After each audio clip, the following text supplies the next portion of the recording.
전남대학교 치의학전문대학원 치과 보철학 교실의 박찬입니다. 네, 이렇게 좋은 자리에 초대해 주신 우리 글라우드 지진우 대표님 그리고 관계자 여러분들께 감사드립니다.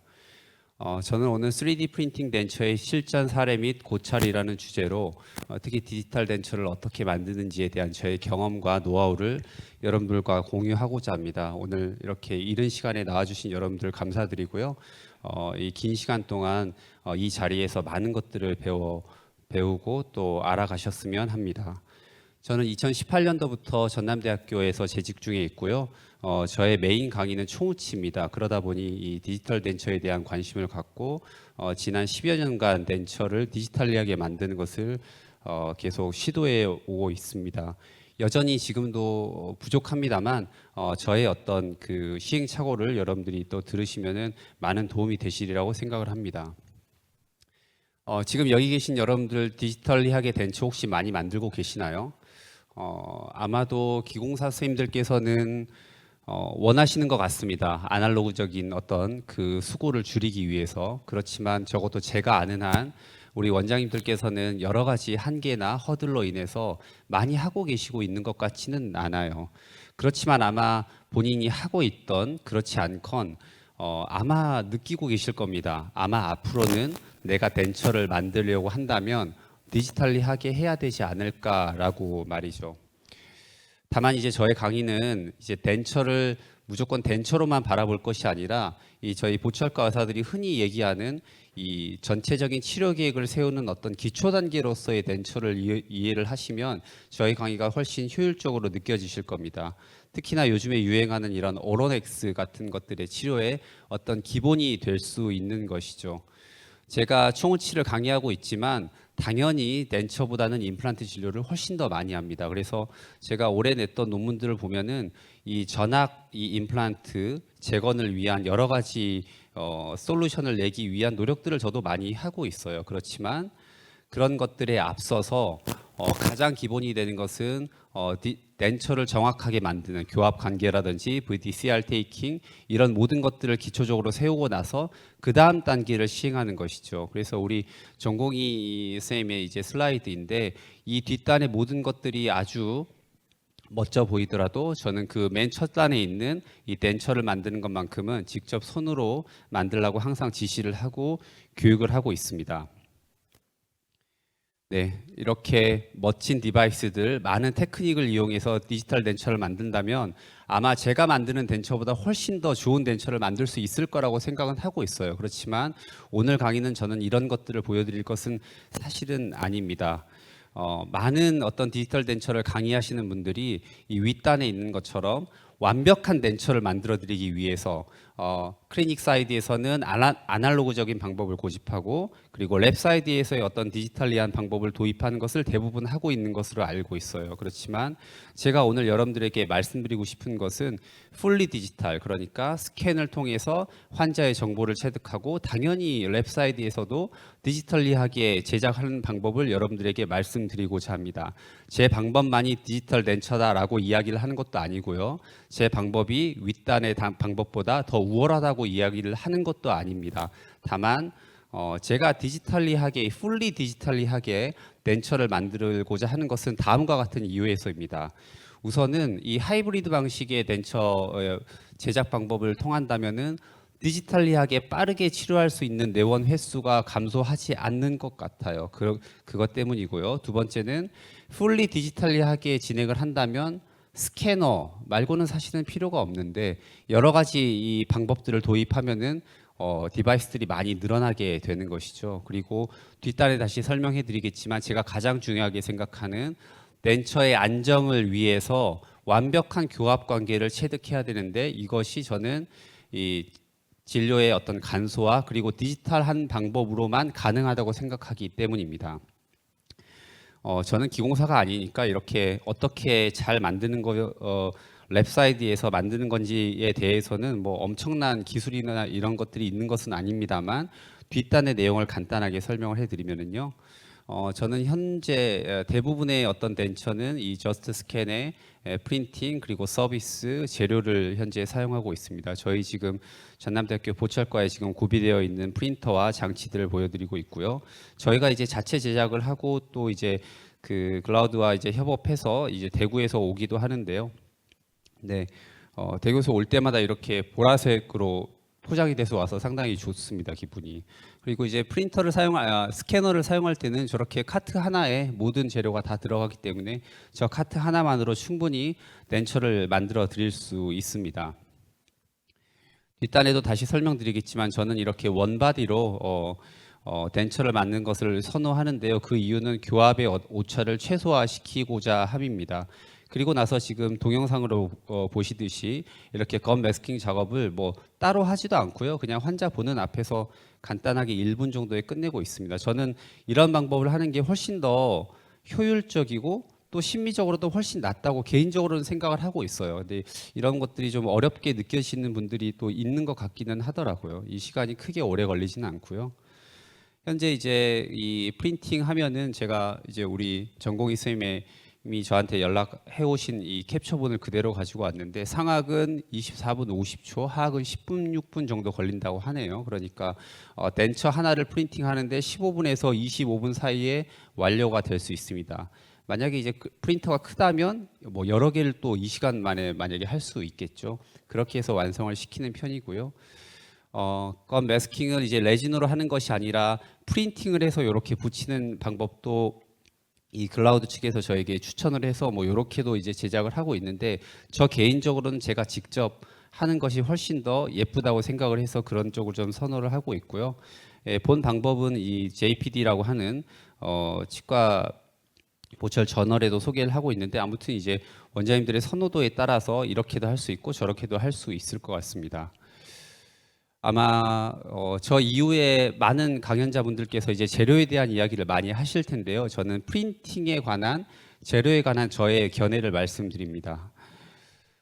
우리가 이 3D 프린팅 덴처를 하면 너무나 마모가 빨리 되지 않냐라는 질문을 저한테 많이 하세요. 저 역시 초반에는 그런 것에 대한 걱정을 많이 했고 실제로도 그랬습니다. 그렇지만 제가 최근 한 3년 정도의 팔로우업을 보면은 크게 마모에 대한 스트레스는 사실 받고 있지 않아요. 그게 왜 그러냐라고 물어보신다면 사실 저도 정확한 답을 알기는 좀 어렵습니다. 다만 이런 건 있는 것 같아요. 우리가 이 마모가 되지 않고 강도가 높아야 된다라고 생각하는 그 수치는 대부분은 다 fractural strength, 굴곡 강도에 초점이 맞춰져 있는 것 같아요. 그런데 여기 보시면 굴곡 강도는 비슷하나 이 fracture toughness, 파괴 인성인가요? 파괴 인성 값이 낮으면 사실은 마모도가 굉장히 떨어지는 것 같습니다. 제 경험상. 그래서 우리의 어떤 그 강도가 얼마나 돼요라고 하는 그 수치가 기존의 ISO 규격이건 ASTM에서 제시하는 그런 규격이 임상에서 과연 적절하냐라는 것을 모두 다 대변하고 있지는 않는 것 같습니다. 제 의도가 이해가 되시나요? 네, 그런 정도 말씀드리고 아무튼 저는 이제 그 이후에 계속 이 3D 프린팅은 여러 가지 다양한 물성들이 개선되고 있기 때문에 이 환자분은 옵츄레이터를 다시 하고 싶다는 주소로 정말 하루에 간단하게 끝냈습니다. 그 전에 만들었던 옵츄레이터는 뭐 한 8번 정도 내원을 하셨다고 하더라고요. 그 이후에 이제 3년이 지나도 사실은 마모적인 측면에서 전혀 문제 없는 상태를 관찰할 수 있고요. 대부분의 덴처가 저는 다 이렇습니다. 그래서 크게 마모에 관해서는 크게 스트레스를 받지 않고 지금 진행을 하고 있습니다. 지금부터 제가 어떻게 그 덴처를 만들어지는지에 대해서 설명을 해드릴 텐데요. 역시나 디지털 덴처를 디지털리하게 진행하지 않는다면 가장 스트레스는 스캐닝을 어떻게, 무치약 스캐닝을 어떻게 하느냐인 것이죠. 실제 논문에서도 특히나 하악의 링골 보더는 절대 할 수 없다라는 것이 이제 리미테이션으로 제시가 되고 있습니다. 네, 본 환자는 이 덴처를 절대 쓸 수 없다는 주소로 사실은 수련이가 계속 고생을 하다가 저에게 넘어온 케이스인데요. 보시면은 뭐 디지털이건 아날로그건 상관없이 덴처는 좀 쓰기가 어려운 환자분이시기는 합니다. 뭐 다수의 소울스팟이 이렇게 보이고요. 우리 이제 교과서상에서 이제 쓸 수 없는 덴처의 전형적인 모습인 것 같습니다. 계속 아프다고 하니까 계속 깎고 붙이고 깎고 붙이고 덴처는 지저분해지고 뭐 이런 모습을 보통은 보이고 있죠. 많이 닳아지고. 네, 저는 대부분의 케이스는 디지털 덴처로 진행을 보통 합니다. 인상 체득을 할 때는 그 상악 임프레션은 크게 어렵지 않고 하악 임프레션이 좀 어렵다고 대부분 다 알고 계실 텐데요. 스캐닝은 사실은 그런 것 같지 않아요. 스캐닝을 하면 오히려 저는 상악이 조금 더 어렵다는 생각을 많이 합니다. 그 이유는 이 헤뮬러 너치 부분 바깥쪽 부분이 제대로 스캐닝이 안 된 부분, 스캐너의 팁의 어떤 크기 때문에, 그리고 특히나 견치의 레이비얼 보도 쪽이 이 스캐너의 팁이 움직이는 각도로 인해서 왜곡이 많이 발생하는 것 같아요. 다행히 여러 가지 테크닉을 통해서 환자의 개폐구를 조절을 하면 뒤쪽 부분은 크게 문제가 없는 것 같은데, 저 개인적으로는 이렇게 견치 부분의 레이비얼 보더가 마치 인상제가 찢어진 것 같은 모습으로 많이 나오곤 합니다. 제 강의를 들어보시고 이제 디지털 덴처에 관한 많은 스캐너의 어떤 데이터들을 한번 봐보십시오. 그러면 저 부분이 조금 지저분하다는 생각을 아마 많이 하실 거예요. 스캐너의 어떤 한계라고 생각하시면 되고요. 이게 지금 임상가는 요 정도만 보지만 이제 캐드, 랩사이드에 가면은 난리가 납니다. 그래서 사실은 진행을 하기가 사실은 어렵긴 합니다. 제대로 스캐닝을 하려면 다음과 같은 조건이 필요합니다.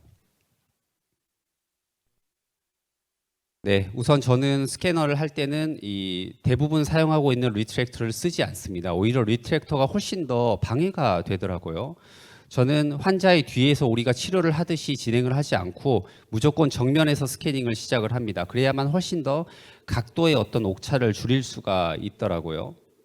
그리고 이따가 나오겠지만 저는 이 스캐닝이 되는 컴퓨터 화면을 절대 쳐다보지 않습니다. 그러는 순간 스캐너의 팁과 피사체가 거리가 멀어지기 때문에 끊겨지고, 그렇게 되면은 특히나 모치학에서는 굉장한 왜곡이 발생하는 것 같더라고요. 그래서 절대 스캐닝이 중단되지 않도록 환자의 막 입 안으로 들어갈 것 같이 이렇게 구강내만 바라보고 아무리 궁금해도 컴퓨터 화면을 쳐다보지 않습니다. 그리고 이 동영상을 보시면 이렇게 물 흐르듯이 가는 것 같지 않습니까? 이게 수천 번의 스캐닝을 통해서 저만의 노하우인데요. 아무튼 과도한 스캐너의 움직임을 가능한 지양해야 됩니다. 그리고 그 포인트는 특히나 견치 부분인 것 같아요. 우리가 뭐 상식적으로 생각해도 확인할 수가 있는 것이죠. 네, 그리고 마지막으로는 특히나 이제 상악이 제가 어렵다고 말씀을 드렸는데, 바깥에 앞서 보였던 많은 어떤 스캐닝의 잘못된 점들을 극복하기 위해서 오히려 역으로 너무 스캐닝이 잘 되게 막 꼼꼼하게 하려고 노력하지 않는 것입니다. 그러니까 상악의 레이비얼 측이나 버칼 측에 언더컷이 있다면 그 부분은 그냥 가볍게 지나가는 것이에요. 이런 식으로요. 지금 보시면 1분 15초에 끝났네요. 그리고 나서 저렇게 되면 안 되겠잖아요. 그렇지만 넘어갑니다. 그리고 저 부분을 타겟팅을 해서 다시 한번 스캐닝을 하는 게 오히려 왜곡이 더 최소화가 되더라고요. 훨씬 편하기도 하고요. 예, 저 부분을 막 스캐닝을 하려고 너무 노력을 하다 보면 오히려 더 잘못된 스캔 데이터 결과가 나오기 마련입니다. 상악은 이런 식으로 해서 보통은 2분 내로 끝내는 것을 원칙으로 합니다.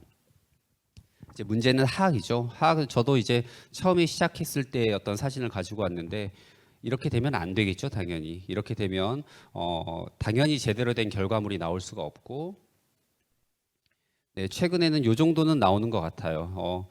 이 정도 나오면 그래도 꽤 괜찮은 덴처를 만들 수가 있는데요. 분명한 것은 제가 하악의 어떤 스캐닝이 상악의 스캐닝보다 조금 더 쉬운 것처럼 이야기를 했지만, 그것은 이런 한계가 있습니다. 저는 하악의 설측 부위는 특히나 혀의 위치 관계로 설측 부위 및 변연은 일정 정도의 한계를 인정하고 사실은 시작을 합니다.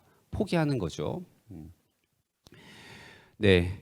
그렇지만 적당한 스캐닝에 기반한 임시 덴처는 그 자체로 프린팅을 해서 트레이로 쓰는 것이죠. 그러면 여러분들이 해보시면 알겠지만 굉장히 편안하게 워시 임프레션을 체득해서 그것을 사실 스캐닝을 하면은 훌륭한 디지털 덴처를 사실은 완성할 수 있어요. 그런 마음가짐으로 한다면 사실은 크게 어렵지 않고, 저는 계속 그렇게 진행을 해왔으며 계속 그렇게 진행을 하다 보니 사실은 하악 설측 부분도 크게 어렵지 않게 하는 노하우들이 익혀지더라고요.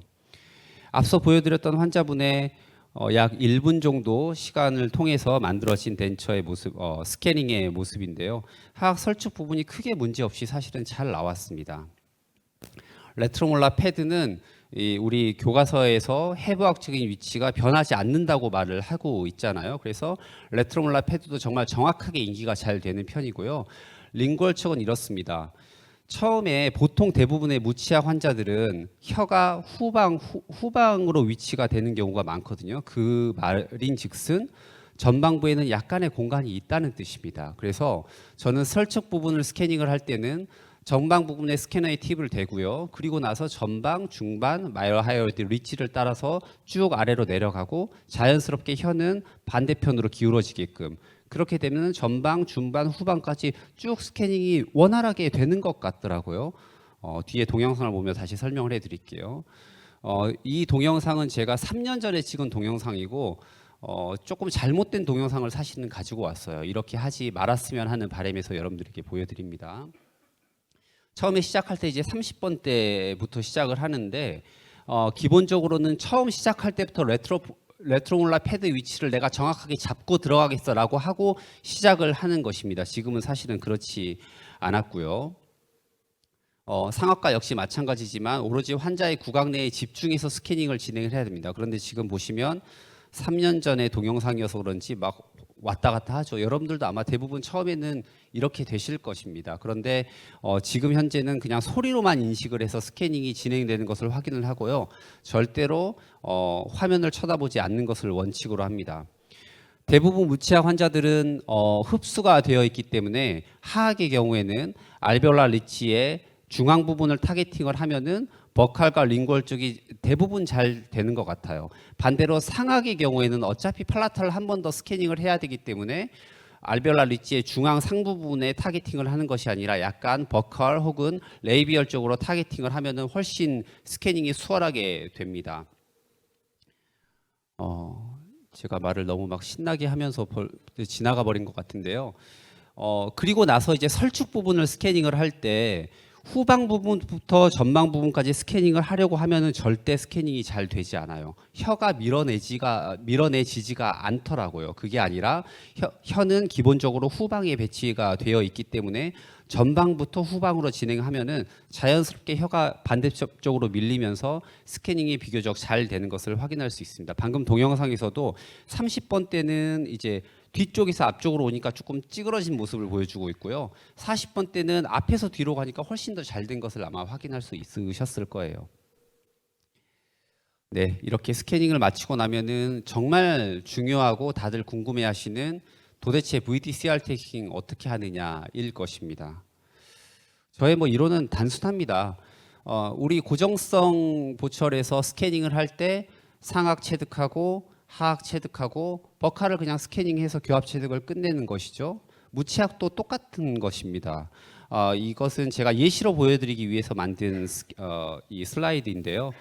기존 환자의 덴처가 있었고 그것을 그대로 복제를 했습니다. 그리고 앞쪽 부분을 이렇게 삭제를 했고요. 그것을 문다면 이렇게 물리겠죠. 그리고 상악에 스캐닝을 하고 하악에 스캐닝을 하고 이 상태로 스캐닝을 하면은 교합 체득을 하면은 교합 체득이 됩니다. 무치약이 어떤 형상이 인기가 되냐라고 궁금해하실 수 있는데 제 경험상 최근 몇 년간 안 된 적은 단 한 번도 없고, 그럼 믿을 수 있느냐라고 또 궁금해하실 수 있지만 충분히 믿을 수 있습니다. 기존에 우리가 사용했던 어떤 VDCR 테이킹보다 저는 더 정확한 것 같기도 해요. 네, 그런 식의 동영상인데요. 이것은 지금 싱글 덴처네요. 상악의 싱글 덴처인데 당연히 지금 그 컴퓨터 화면을 보시면 하악은 유치학이기 때문에 훨씬 더 이 머징이 잘 되고 상악은 사실 되지 않아서 제가 이렇게 이런저런 고생을 하고 있지만 결국에는 대부분 다 됩니다. 오늘은 시간 관계상 좀 넘어갈게요. 잘해서 마무리를 했던 케이스이고요. 저는 대부분 이런 방식을 통해서 VDCR 테이킹을 했습니다. 제가 UCLA에서 미국이나 멕시코 등지에서도 이런 디지털 덴처 봉사 활동을 했었는데 그 역시 똑같은 방법으로 수행을 했어요. 그러면 어쨌거나 이 앞서 보여드렸던 환자는 제가 덴처를 복제했기 때문에 덴처가 있으셨던 환자분이시고, 덴처가 없는 환자, 이제 새롭게 덴처를 만들어야 되는 환자는 도대체 무엇을 물려야 되냐라고 저도 이제 고민을 했고, 제 나름대로 뭐 디지털 오픈 트레이라고 해서 트레이를 하나 만들었습니다. 트레이를 하나 만들고요. 퍼티를 이용해서 이렇게 물리는 것입니다. 아주 자연스러운 환자의 입 다물기 효과를 이용해서 체득을 하는 것이고, 뭐 이렇게 했는데 간혹 이 머징이 잘 안 되는 경우가 간혹 있습니다. 그러면 이렇게 삭제하면 됩니다.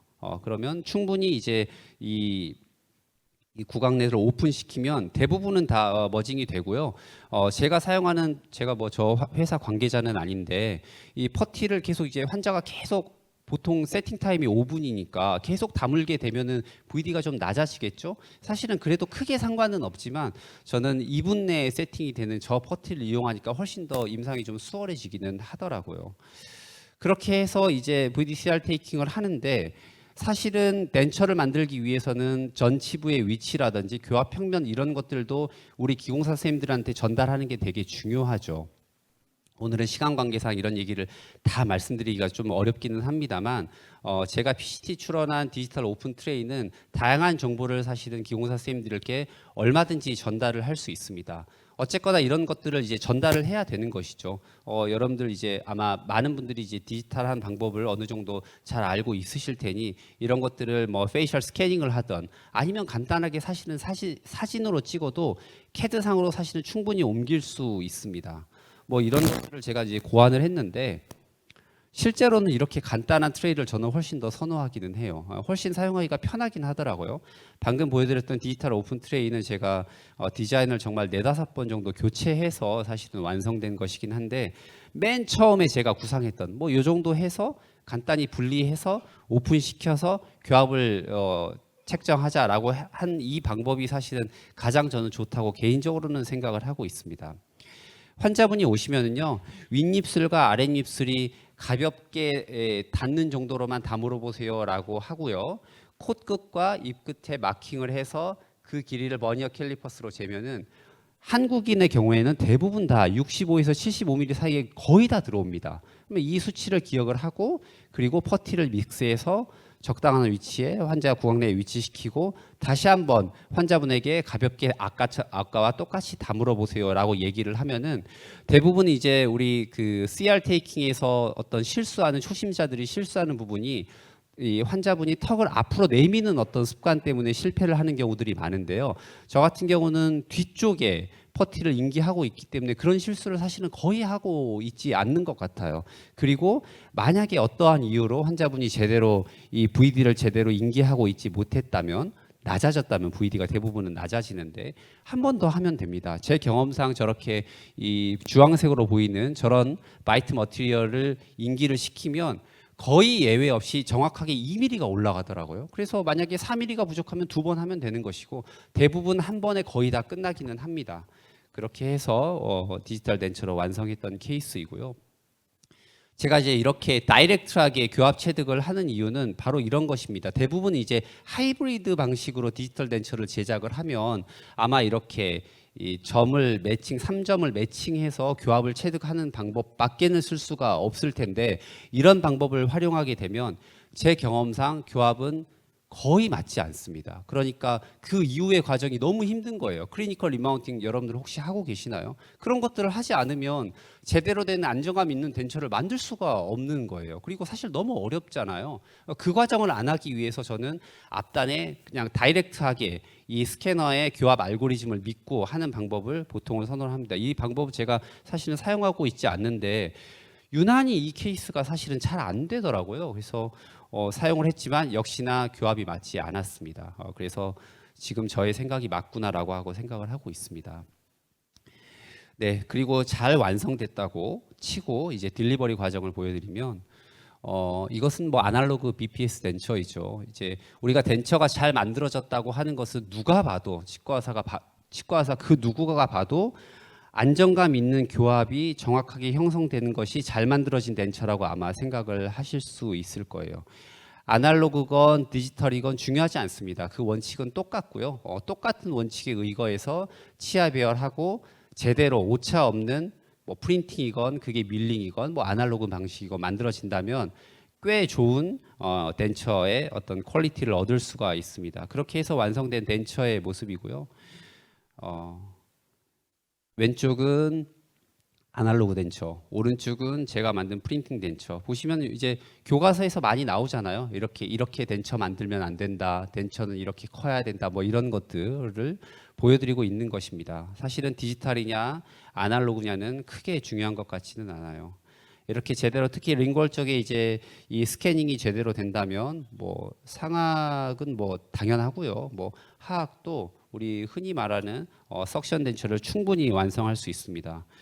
그리고 저는 이제 특히나 이제 이 디지털 덴처를 굉장히 좋아하게 된 이유가 교합적인 게 너무 완벽한 거예요. 제가 이제 클리니컬 리마운팅이 아예 필요 없다 이런 얘기를 함부로 하지는 않습니다만 실제로 이런 교합 조정을 사실은 거의 하지 않습니다. 특히나 저는 6번 대비 7번을 약간 슬라이트하게 낮게 교합을 설정을 하는 것을 선호하거든요. 정확하게 그렇게 나옵니다. 아무런 조정을 하지 않고도요. 생각해 보면 당연하죠. 환자의 정보를 정확하게 체득해서 정확하게 넘겼다면, 그리고 프린팅이나 혹은 밀링의 어떤 오차가 50 마이크로 언더라면은 이게 안 맞을 리가 사실은 없는 것이죠. 아날로그는 사실은 여러 가지 오차가 당연히 일어날 수밖에 없는 것입니다. 그리고 이제 본인이 뭐 바이레트럴 밸런스드 오클루전이건 뭐 링골라이즈드 오클루전이건 그 뭐 세미 밸런스드 오클루전이건 어떤 오클루전을 선호하시든지 그런 것들이 원활하게 뭐 필요하면 두세 개 만들 수도 있는 것이고요. 진행을 할 수 있습니다. 앞서 보여드렸던 이제 환자분이신데 뭐 리텐션이 뭐 부족하거나 어떤 심미적인 게 부족할 수도 있겠죠. 그렇지만 적어도 이런 방법을 체득한다면 교합적으로 있어서는 스트레스가 아마 없을 것입니다. 네, 실제로 이렇게 크게 제가 조정을 하고 있지는 않아요. 네, 또 한 가지 말씀드리면 이제 이 환자분은 저희 이제 전임 교수님께서 만들어진 덴처 아주 잘 쓰고 계셨는데 그냥 너무 지저분하다고 새로 만들어 달라고 해서 내원하시는 환자분이신데요. 시간 관계상 좀 빨리 넘어갈게요. 그렇게 해서 이것은 이제 캠으로 이제 밀링을 했네요. 밀링하고 뭐 당연히 상학이야 무슨 방법을 써도 좋은 결과를 얻곤 하는데요. 지금 현재 이제 그 덴처를 만드는 CAD 소프트웨어를 그대로 이용한다면 오른쪽과 같은 모습일 것입니다. 그리고 우리가 익숙한 모습은 왼쪽의 모습이죠. 보도의 모습이 다르죠. 저도 왼쪽을 선호합니다. 그렇지만 지금 현재 제가 적어도 알기로는 오른쪽을 왼쪽으로 바꿀 수 있는 방법이 있는지 모르겠어요. 크게 어려울 것 같진 않는데 이 CAD 회사에서 크게 신경을 쓰고 있지는 않는 것 같아요. 그래서 저는 처음에 저런 덴처를, 이게 지금 3년 전의 덴처의 모습인데요. 과연 리텐션이 우리가 생각하는 셀렉티브 프레셔 테크닉이니 모델링 컴파운드로 보도 몰딩이니 이런 것들이 전혀 구현되어 있지 않은 저런 덴처가 과연 제대로 된 리텐션, 뭐 스테빌리티 이런 것들을 구현할 수 있을까라는 걱정을 지금도 합니다만 별 문제 없이 사실은 잘 쓰고 있습니다. 그래서 뭔가 우리가 생각하는 교과서에서 나오는 그런 여러 가지 이론들이 조금은 바뀌어야 되지 않을까라는 생각을 개인적으로는 하곤 합니다. 네, 마지막 차트인데요. 마지막 챕터인데요. 특히 디지털 덴처는 다시 새롭게 시도하는 게 굉장히 유용한 것 같아요. 이 환자분은 덴처를 죽어도 못 쓰겠다라는 주소로 내원하신 분이어서 당연히 제가 평소 하듯이 디지털리하게 덴처를 진행을 했고요. 그렇게 해서 그냥 통상적으로 이렇게 완성을 했었어요. 예, 그런데 VD를 좀 높였죠. VD를 좀 높이니까 다음날 환자분께서 씹히지가 않아요라고 바로 오셔서 봤더니 이런 모습이더라고요. 그러니까 저조차도 제가 이제 임상이 거의 20년 가까이 됐는데 저조차도 이렇게 VDCR 테이킹을 실패하는 경우들이 있어요. 참 부끄러운 사실은 슬라이드인데요. 이게 뭐지 생각을 했었죠. 그러면 만약에 아날로그적으로 덴처를 만들었다면 처음부터 다시 해야겠죠. 그렇지만 디지털리하게 덴처를 만들었기 때문에 이 상태 그대로 교합만 체득하고 다시 치아 배열하고 그대로 다시 완성을 했고요. 네, 뭐 그 다음 날 바로 완성할 수 있는 새로운 덴처입니다. 덴처만 바꿔도 이렇게 안모가 확연히 바뀌는 모습을 환자분들에게 선사할 수가 있습니다. 이 환자분은 제가 광주 외국인 센터에 한 달에 한 번씩 이제 그 무료 진료 봉사 활동을 가는데요. 뭐 환자분은 사실 만족해 하셨는데 도저히 뭐 받아들일 수 없는 치아의 노출도와 교합 평면을 보여주고 있죠. 크게 뭐 하지 않았습니다. 저렇게 사진 한 장 찍고요. CAD 상태에서 저 사진을 보고 이렇게 저렇게 수정을 해서 만들어 드리면 다시 치료를 하지 않고도 충분히 완성시켜 드릴 수 있는 것이죠. 이런 것들이 이제 디지털리하게 방법을 적용하면 큰 장점이 되는 것 같습니다. 대표님께서 조금 강의를 줄여달라고 해주셨는데 죄송합니다. 네, 마지막 슬라이드인데요. 제가 이렇게 저는 이제 디지털리하게 덴처를 수년간 했고 수백 케이스, 뭐 수천 케이스 한 것 같아요. 그렇지만 어저께 찍은 동영상이거든요. 이제 또 새로운 걸 보여드리기 위해서 동영상 한번 찍어보려고 했는데 실패했습니다. 저 역시 디지털리하게 덴처를 제작하는 게 어렵습니다. 여러분들도 아마 어려우실 것입니다. 그렇지만 분명히 극복될 수 있다고 생각을 하고요. 여러분들이 이 디지털 덴처를 적용하시는데 어려움이 있거나 또 궁금한 사항이 있다면 제가 알고 있는 한 친절하게 설명해 드릴 테니 언제라도 연락 주시길 바랍니다. 경청해 주셔서 감사합니다.